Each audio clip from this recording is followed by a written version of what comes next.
What's cracking, big dogs? Welcome back to the channel. This is Big Dogs Got Eat, BDGE Fantasy Football. I am Nicholas. That is Noah at FB God on Twitter. Make sure you are following both of us.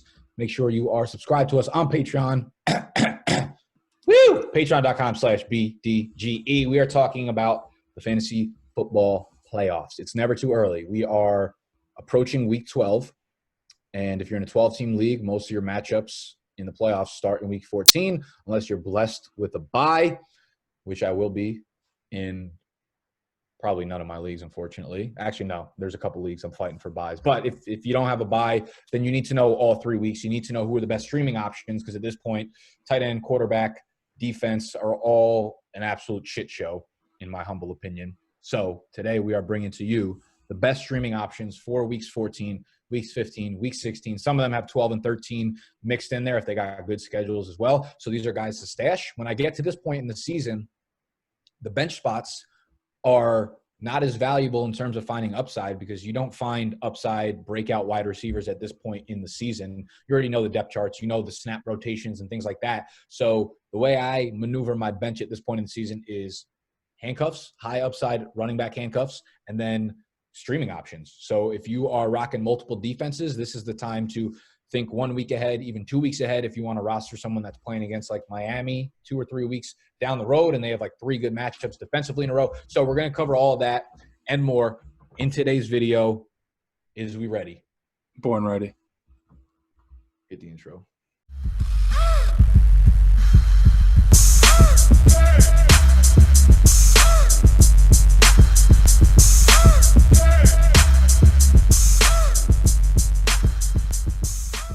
The first quarterbacks we're going to talk about is going to be. To go first. I just love it. I just. Can I go first? Yeah, nice. I'm not cutting this out. The first quarterback duo we're going to talk about is Jacoby Brissett and Nick Foles. Now, everybody in this video is going to be below 60% owned, but a lot of these guys are going to be below 40, below 30% owned because in deeper leagues or even super flex, maybe a lot of these guys are rostered. In this case, they really aren't. So we have Jacoby Brissett and Nick Foles, as I already said. Their matchups from week 12 through week 16, if you pick up these two guys, is absolutely beautiful. It's just all bright green pastures. They get at Houston for Brissett, Tampa Bay for Foles, at Tampa Bay again for Brissett, Oakland and Atlanta for the last 2 games of the season. A lot of those, like Houston, Tampa, and Oakland, those are all pass funnel defenses. Marlon Mack now injured. We don't know how long he's out for. Maybe that really helps Jacoby Brissett get a little more volume in the passing game because whoever they have in the backfield, whichever running back's last name starts with W, probably won't produce back there. So I'm going to be rolling with these two guys for the rest of the season. And sure, they might not give you that high ceiling just because, I mean, Brissett has like some legs, but you don't expect him to run for 50, 60 yards a week. But if I were to make weekly rankings, I don't see how either of these guys falls outside like the top 12 or top like 15, just based on these schedules and matchups below or provided on the screen. I'm not sure if you feel the same way, Nick, but if you don't have a quarterback you can trust, like somehow you're like stuck with Sam Darnold or maybe a Daniel Jones, like would you feel comfortable just rolling out this combination for the rest of the season? Yeah, I'm definitely. I mean, you have to be intrigued by the schedule. It's absolutely fucking ridiculous when you can get Tampa Bay twice.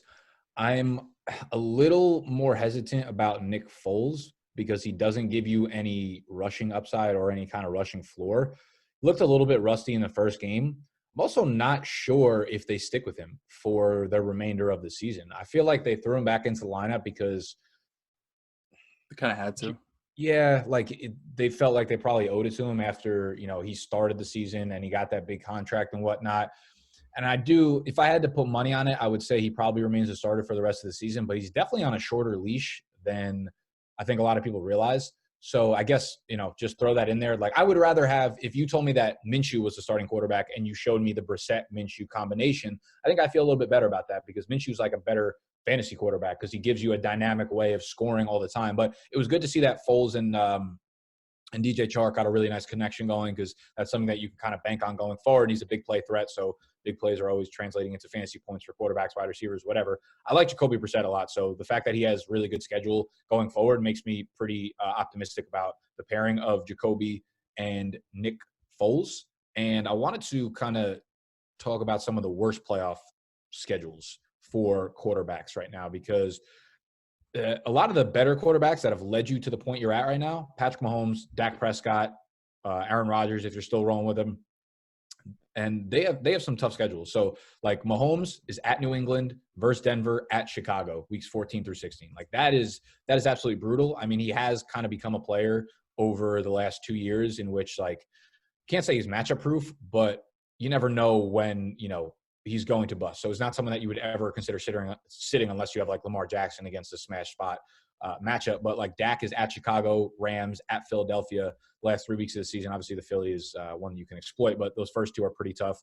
Aaron Rodgers gets Chicago at Minnesota weeks 15, 16. And then Josh Allen is the one that you could really take some actionable advice away from this because he is in the streaming consideration for this video. Week 14, Baltimore. Week 15 at Pittsburgh. Week 16 at New England. That's fucking murderer's row right there. So I would suggest you at minimum get a quarterback off the wire who has two good matchups during that span. And I'm not sure the exact schedule for those guys that we had listed, Brissett and Nick Foles, in terms of which one gets when, but I'm sure one of them has two really good matchups in the playoffs. So I would try to grab one of them if you are a Josh Allen owner and you have been riding him. Yeah, a lot of those guys I feel like are matchup or aren't matchup dependent, like they're matchup proof. But maybe with Tyreek Hill now facing this like hamstring injury, maybe Mahomes. Serious? Did we get an update on that? I saw that like they're awaiting a timetable, so I'm not sure if that means like it's gonna be a long time to return. But I mean, it seems like he should be back by the time the playoffs roll around. It was good that it was good to happen during the bye week, but now it's like it really fucks a lot of people who had been, hopefully he was the guy getting them into the playoffs. But the fact that he was like, he needs to get an MRI to see the severity of it makes you feel like it's kind of shitty because a lot of guys would suffer a hamstring injury and then be like, I just like tweaked it or it's like day to day or something. And they're coming out right out of the gate and like, it's a little more serious. So that's unfortunate. But yeah, I mean, with Tyreek Hill out, Mahomes maybe not the best option. Like Aaron Rodgers also doesn't necessarily feel like a guy that you can have in your lineup with 100% confidence whatsoever. Yeah, he doesn't give you much of a rushing floor. He used to actually use his legs quite a bit. This season, I think he has like 2 rushing touchdowns and like only 30 yards once. So in those matchups, I know Minnesota isn't a great defense anymore. Like if you hear the name Minnesota Vikings, they sound good, but in reality, their pass defense is atrocious. Chicago is still a strong defense, but you can use Nick Foles in weeks 15 and 16 against Oakland and Atlanta if you're really worried about it. Or if Minshew, by that time, like we'll probably see Minshew if he's going to play this year. Like they're not going to wait until week 17 to put him in. Or maybe they might. That's fake news. But you can just roll out Nick Foles in those 2 weeks to make up for those Minnesota and Chicago matchups for Aaron Rodgers. Yeah, you could do that.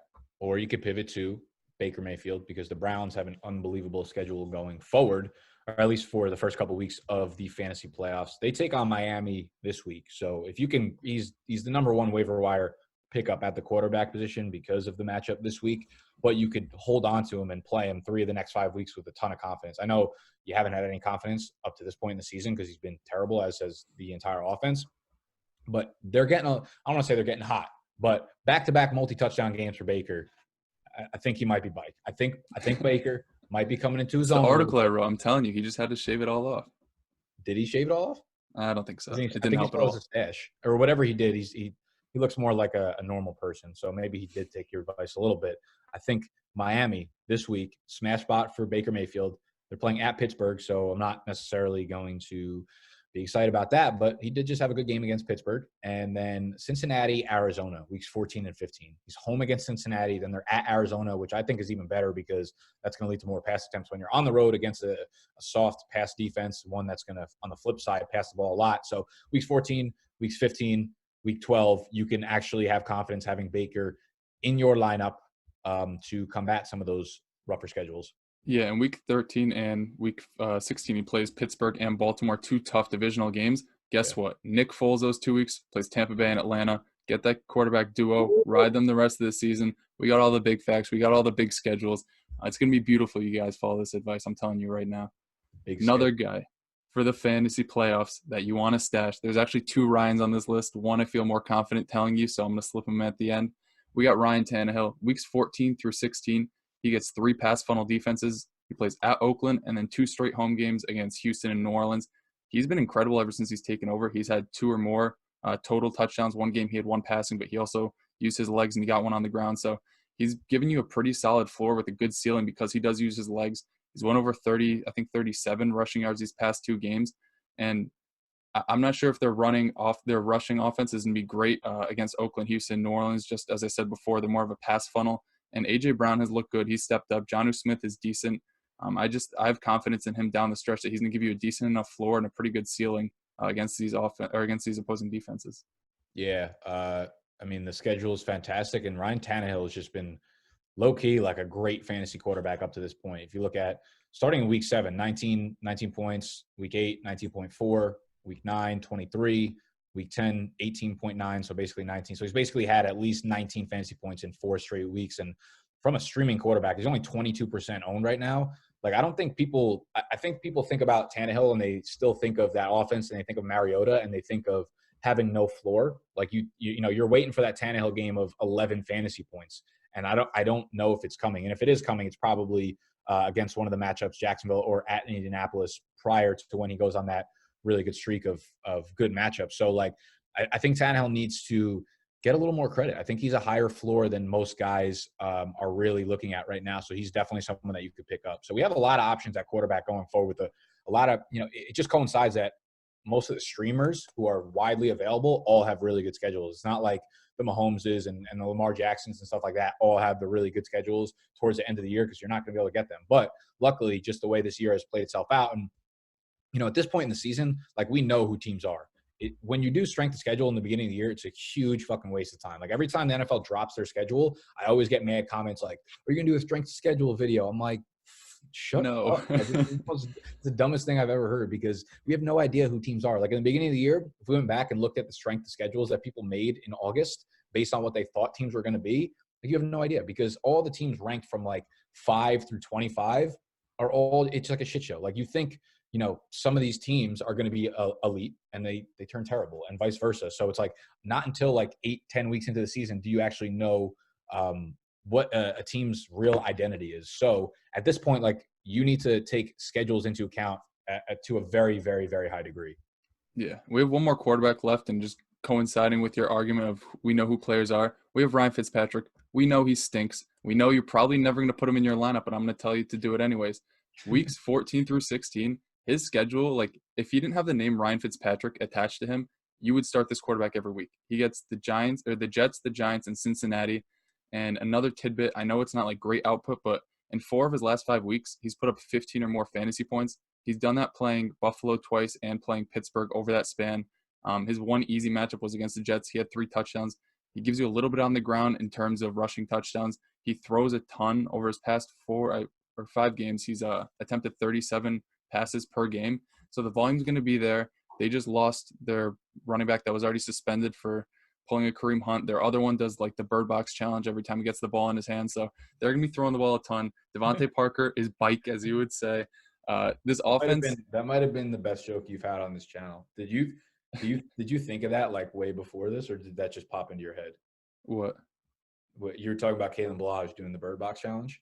Oh yeah, my brain's just like a fucking mess right now. I respect that joke a lot. Thank you. But yeah, this is a team that's going to throw against really. Don't let it go to your head. Continue. I won't. My brain is fucking hollow. You got more room left. Yeah, all I'm saying is they're going to throw a ton. These are beautiful matchups, and Ryan Fitzpatrick hasn't been as bad as his name would suggest.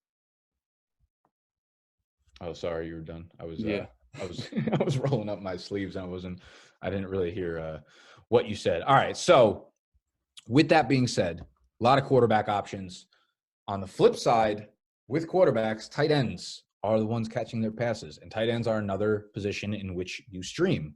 And if you have to stream a tight end, then you're probably hurting right now because you're missing out on the guys who are playing pretty well. But since a lot of these passing offenses get easy schedules down the stretch, that also means that these pass catchers get these easy schedules. So we have Baker, and we'll just run right into the Cleveland Browns. David Njoku. So he's been on the IR, and he needs to get back on the practice field. But I believe he can return the earliest. Is it this week if he's good to go? Yeah, he's not 100% to play, but he's eligible to return. Okay, so David Njoku, if for no fucking other reason that he plays Arizona at week 15, like he needs to be rostered by week 14 strictly for that matchup. I mean, they do play Miami. Pittsburgh is a great pass defense, but fantasy points allowed to tight ends, they've allowed the 6th most this year. So it's not necessarily a matchup in which you need to shy away from for tight ends. Cincinnati at home, then again, Arizona. So he has really, really good matchups for the next 4 weeks. So if he can get back on the field this week, I'm definitely not suggesting that you start him yet because I'm sure they're going to kind of ease him into the role. I also want to see what his dynamic is with Kareem Hunt here because Hunt's running a lot of his snaps from the slot or out wide. So they're getting a lot of other guys involved. So I'm not really sure what his involvement in the offense is going to be right away. So he's someone to stash right now because obviously we know the athletic upside. If Baker's getting into a groove, if this offense is starting to roll a little bit, then Njoku will be a part of that. And he's obviously a big red zone guy, and you don't have other weapons on this team. Like you see Baker, like it doesn't really matter what tight end is on the field. He targets them in the red zone often. Odell's not scoring touchdowns. He's small. Jarvis is not scoring touchdowns. I mean, he is, but he's small as well. But when they get into that, 10-yard line zone, Njoku's the only guy there that has any semblance of size. So I think David Njoku could have a really quiet, nice stretch over the next month or so of the season. Yeah, last week Baker threw a touchdown to some tight end I've never heard of, and he absolutely mossed a guy. But I'm not sure if that speaks to how much he wants to use a tight end in the red zone or just the lack of confidence he has in other options. But if that's going to help bring fantasy points to David Njoku, especially weeks 14 to 15, by that time we'll know if Njoku's 100% or if he's really a mainstay in this offense. And he gets Cincinnati and Arizona, so if by that time we know he's a focal point in this offense, or at least is getting 4 or 5 targets, I'd have no problem rolling him out there as your tight end. Yeah, I mean, if he's getting 70% of the snaps, then by that time I'm feeling pretty good because we don't get a lot of tight ends even seeing that type of work on the field. Yeah, and if you're nervous about him leading up to those games or even in Week 16 when they play Baltimore, we have Irv Smith Jr. and Kyle Rudolph, who is a lot more owned than Irv Smith. Irv is 3%, Kyle Rudolph is 55%, but they have a beautiful schedule. Weeks 13 through 16, they get Seattle, Detroit, and Green Bay, who are all top 10 in allowing fantasy points to tight ends. So if Kyle Rudolph is owned because he's one of the higher owned guys, just pick up Irv Smith. I know Adam Thielen's coming back, which will hurt his snaps and looks, but he's averaging 4.8 targets a game over his past 4 or 5 games whenever Adam Thielen went down. So he's getting a decent enough volume. He's being used in the red zone, and he's a pretty athletic guy who can break off big plays. So if you want to pick him up and pair it with David Njoku, you get the following schedule. It's Miami, 15th most points, Pittsburgh, 6th most, Detroit, 7th, Arizona, 1st, Green Bay, 4th. It's a beautiful schedule for those guys if you just want to roster 2 tight ends and roll them out from here on out. I don't know if in my good conscience I could tell people to play Irv Smith, but the fact that Rudolph is only 55% owned means that he is semi-widely available. And he's been I do want to see what happens when Adam Thielen comes back, but Rudolph has been super, super involved. I mean, he has 5 touchdowns in his last 5 games, which is he's Darren Fells of the North. Yeah, except now he's actually putting up some yardage, 67 yards. Actually, I fucking lied because prior to that were 14, 23, 17. But I mean, Rudolph seems like he's a guy that's putting together a little bit of a floor, and he's getting super involved by the red zone. Adam Thielen is a guy who scores a lot more often than people, I think, give him credit for. So that will be an interesting dynamic when he comes back. But I mean, Rudolph's target numbers 5, 5, 5, 3, 6. So he's getting around 4 to 5 catches a game over the last 5 weeks or so. It's after a miserable start. I mean, the first 5 weeks of the season, he saw 1 target in 4 of those 5 games. And then all of a sudden they flipped something. They've been passing a lot more. The run game has not been as successful as it has been in the previous months or so, September, October. Now they've flipped the script a little bit and have had to throw a little bit more. So it's been working for everyone in that passing offense. Diggs, Rudolph, everyone. Cook in the passing game is getting more involved because he's not seeing as much success on the ground. So that schedule makes me a little bit more confident in Kyle Rudolph. So again, this is probably more for deeper leagues or guys who are a little bit more desperate at the position. But I think there are a lot of juicy streaming options for the remainder of the season. Yeah, and I know Irv Smith, as you said, is a pretty scary option to roll out there. So we have a different option with Njoku, and it's Ryan Griffin. And you look at this combined schedule, I know Griffin's going to be a high priority add this week, but rest of the season, if you combine Njoku and Griffin, you get Oakland, Pittsburgh, Cincinnati, Arizona, and Pittsburgh again. They're all top 10 other than Cincinnati, but Cincinnati is an absolute dumpster fire. So I think that's just a beautiful schedule from here on out, especially with how much Ryan Griffin has been used. Now with Chris Herndon done, he's getting usage in the red zone. He's playing 80 to 90% of the snaps every week. He's a high involvement player for a team that's probably going to throw because Le'Veon Bell, I'm not going to use the same joke as before, but Le'Veon Bell isn't a great running back right now on the ground. I appreciate you pivoting away from that. So, yeah, I mean, Ryan Griffin definitely going to be a priority ad this week.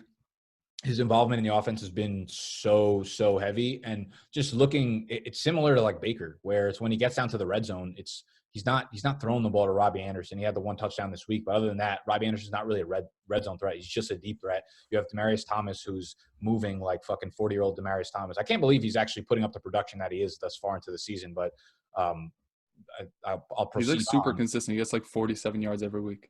It's like ridiculous. Yeah. And then Jamison Crowder is scoring touchdowns, but they're all from like 30 yards out. So he doesn't actually have red zone weapons that he likes. It's either Herndon when he was in last year, or it's Ryan Griffin this year. So he's a really highly involved player in this offense. I mean, I don't think anyone saw that coming, even with Chris Herndon being out. But on that note, though, like Jacob Hollister is 34% owned. And I don't think people realize like how good he might be down the stretch. He gets Arizona week 16. Yeah, exactly. He has been Will Dissly, but more athletic. Like he's putting up the same numbers, and his involvement in the offense has been crazy the last few weeks. And the schedule is a little bit tough. It's Philly. It's Minnesota in week 13, I believe. But when you get to the playoffs, I mean, like you said, Arizona, he gets in week 16. Carolina's been good against tight ends. But like I'm almost at the point where maybe I need to see one more game out of him. But if we see a good showing out of Jacob Hollister, even if it's like 4 for 60, I'm going to consider him matchup proof because of the involvement in this offense. Yeah, a lot of the pass catchers in Seattle, like it doesn't really matter. Russell Wilson is so good that like he can just improvise and he'll get Jacob Hollister open down the field. Like I remember early in the season, Will Dissly, like he's not the most athletic guy. He just gets open because Russell Wilson uses his legs. He just escapes, and the defense doesn't really focus on a guy that looks like a left tackle. So he goes down the field, he catches a 40-yard pass, and that's if you catch a 40-yard pass as a tight end, you're basically locked in as a top 20 option that week. Yeah, that's what I mean. And Hollister is way more upside. Like he's going to get the same involvement that Dissly did just because he's in that role. And it seems like Wilson really takes kindly to whatever tight end is in his offense. He runs a sub 4.740, which is like fantastic for any tight end. And that gives you that type of playmaking upside on a weekly basis. So I really think we see one more good week out of Hollister, and he will be in every week tight end one going forward. And a lot of people dropped him because he was on a bye this week, and he is pretty widely available, which I was really, really surprised to see. So the schedule is not necessarily there outside of week 16, but I think he's someone that, like I said, is definitely someone you should try to grab now because he could, I don't want to say league winning because I feel like that term gets thrown around for like fucking every player, but he's someone that could, like Will Dissly was semi-winning you weeks in the beginning of the year. Like if you picked him up and you were starting him during his 6 for 70 and 2 touchdown games, like that's a cushion that you put up on your opponent that it's going to be really hard to come back from. And I could totally see a few of those Hollister weeks down the stretch. Yeah, and his routes run and his snaps weren't even that high for Dissly, but he was being used when he was playing, and we see the same thing for Hollister. Like Luke Wilson still gets some run. Hollister's getting a lot of routes, bro. I was looking at it week 9, he had the 3rd most routes amongst tight ends, and then week 10 he was like top 6 again. So it's like they really want to use this dude. Yeah, I know Ed Dixon's coming back, but I'm pretty sure he's like super old, and he's like athletic, but that was probably when he was like 12 years ago he took those like testing numbers. But yeah, I'm totally in on him, especially in week 16. But you can't ever count out a Seattle Seahawk. Like this offense is just full of like athletic playmakers, and he's not gonna lose any work because like Ed Dixon returns. Yeah, I'm also intrigued to see what happens with Tyler Lockett because they are coming off the bye, so everyone kind of forgot. But he had that serious leg injury. They said he should be ready for this game, but I mean, there's always the off chance that he's not. And if Tyler Lockett is out of the lineup, like I can't imagine Hollister seeing anything fewer than 8 targets this week. So he's a guy that I will say for the 37th time, your asses have to pick up. Jacob Hollister. Ready to talk some defense? Yeah, I won't bore them with that last tight end one. It's like picking up 5 different guys and just going crazy with it. Yeah, we'll drop a comment or put something in the description about what he's referring to because honestly, I have no idea what the fuck you're talking about, but we're going to speed things up. Where do you want to start it off? We'll start with Cleveland. So first off, we have the Cleveland Browns defense, 49% owned. Now, looking at their schedule, they only have like 2 teams in the green. It's Miami and Cincinnati. Although Pittsburgh at this point, like they're 18th in fantasy points allowed to defenses, but Mason Rudolph is absolutely atrocious. I wouldn't be surprised if by then they just move on to Devlin Hodges. Either way, Cleveland Browns are a pretty good defense, so I'd expect them to get to the quarterback in Pittsburgh because he doesn't know how to throw the ball, and Juju Smith-Schuster's hurt. What's his name's also hurt? Deontay Johnson. So that could be a decent matchup. But what we can do with this is we can take this schedule, combine it with the New York Giants, who are 7% owned, and it gives you the following matchups. You get Miami, Pittsburgh, and then for the fantasy playoffs, you get Cincinnati, Miami, and Washington, all incompetent teams. Cincinnati and Washington have rookies that shouldn't be starting right now but are starting. Miami has a 38-year-old that plays like a rookie who shouldn't be starting but is starting. Pittsburgh has like a second-year guy. It's basically like all pseudo rookies and actual rookies. So I'd be perfectly fine playing these two defenses, even though they're not like the elite of the elite in real life or for fantasy up to this point. Yeah, I do have a somewhat of an issue playing defenses that are when I'm trying to stream defenses. And if you follow me long enough, you probably know my formula. It's, first of all, you want to pick a team that's favored to win their game. You don't want to stream a defense that's going to lose their game. And you want to look at, the bigger the spread of the game, the better. You could just go on Google and type in like Vegas spreads for this week. You also want to look at if it's a lower spread, then you want the over-under to be lower. You don't want a lot of points scored in a defense. If it's a higher spread, I typically stay away from it unless they're like really, really big favorites. So if it's like Kansas City and the over-under is like 54, but they're like 10-point favorites, that's a really, really good formula because the opposing team is going to pass the ball a lot. And you don't necessarily want points scored against you if you're a starting defense for fantasy purposes, but that also leads to, more passes leads to more sacks, leads to more turnovers, interceptions, fumbles, strip sacks, things like that. So that's the highest likelihood of scoring a defensive touchdown. So I like both those matchups. I'm looking at Green Bay. I think if you have an extra roster spot, the move right now for this week, wait until maybe Sunday morning when you figured out your entire roster and you have that extra spot. Pick up Green Bay right before the week kicks off because next week they play at New York at the Giants. Then week 14, they play at home against Washington. Week 15, they play at home against Chicago. So those are definitely matchups in which you could take advantage of.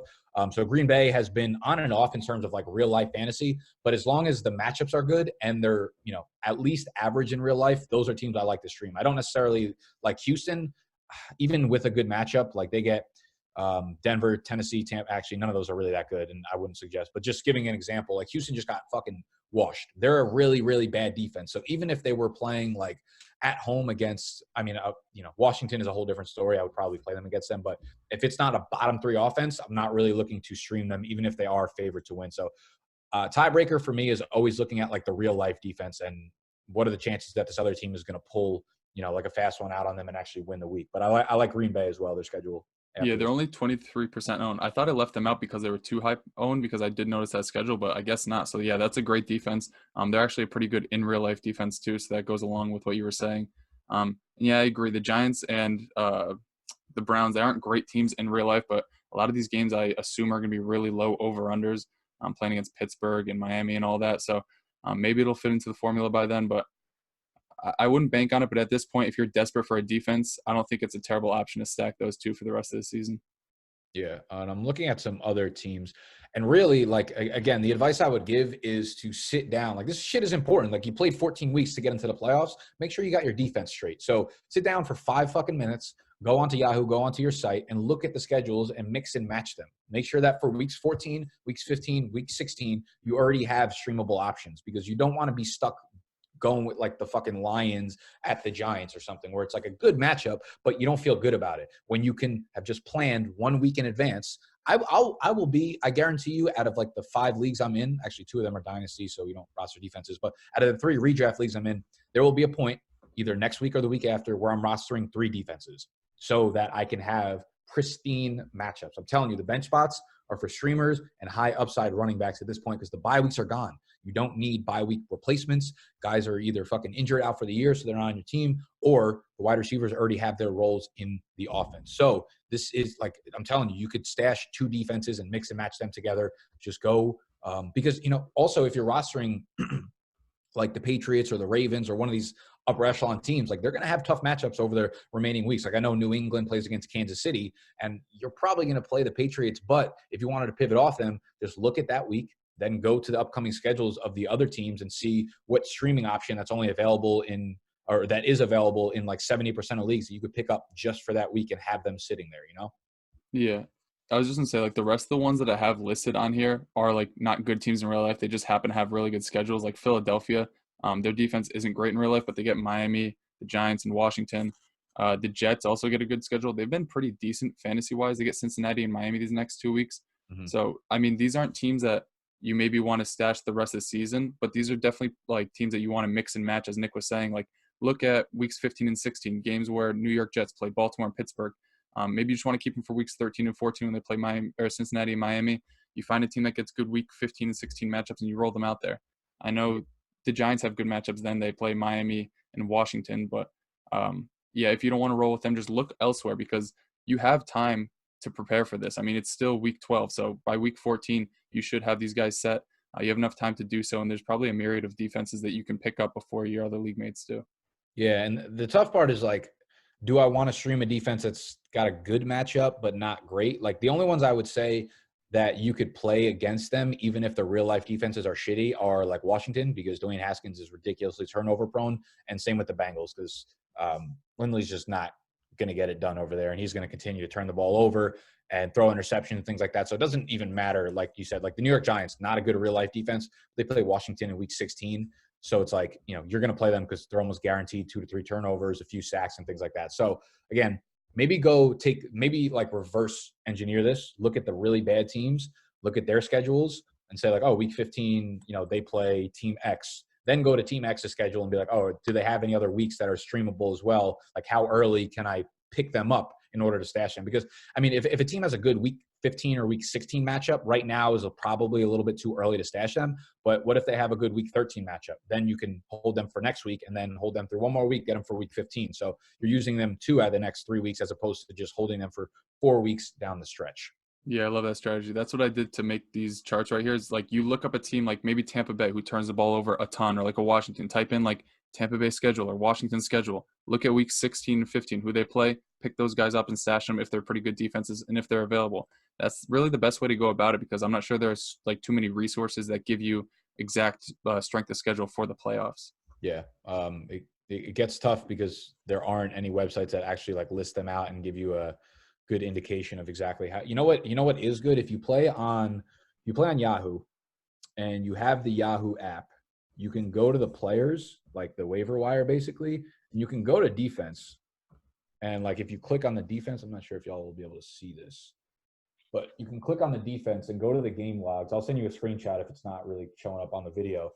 But next to like the game log, they show all the upcoming opponents, and then they also show the rank in terms of fantasy points allowed to whatever position you're at. So I'm looking at like the Cleveland defense, and it shows Miami allows the most points to fantasy defenses, Cincinnati the fourth most. So it basically takes your chart and it just puts it into like a very consumable, like bite-sized little chart right there. So that makes it very easy. So if you play on Yahoo and you use the fantasy app, I'm sure you could actually look at this stuff without even playing on Yahoo. If you just download the Yahoo Fantasy app, go on there, they probably let you look at the players without actually having a league in there. So that might be the easiest way for y'all to go about doing so. Yeah, and also put a link. Pro Football Reference has a good resource where it tells you like points allowed to a certain position, whether it's quarterback, tight end, running back. It shows you like how many targets they've given up, receptions, and stuff like that. I'll put that link in the description, I guess, if you want to check it out. You can just type in like points allowed, Pro Football Reference, and it should show up. But that's what I use a lot of the time to find out like which defenses are strong and which are weak against certain positions. Word. So we'll throw all the resources that we mentioned throughout the video down below in the descriptions and the comments or whatever. All we ask is that you all hit the thumbs up button if you enjoyed, if you got value from the resources, the information that we're spewing out to y'all. Thank you for joining us. As always, make sure you subscribe to the channel. If you are new, tune in for tomorrow's video, which is the injury report with Dr. Jesse Morse. Friday will be Fade the Public. Saturday is the Patreon live stream. If you want to join us on Patreon for some more exclusive fantasy content, you could do so. Patreon.com/BEGA. Hit that thumbs up button. See y'all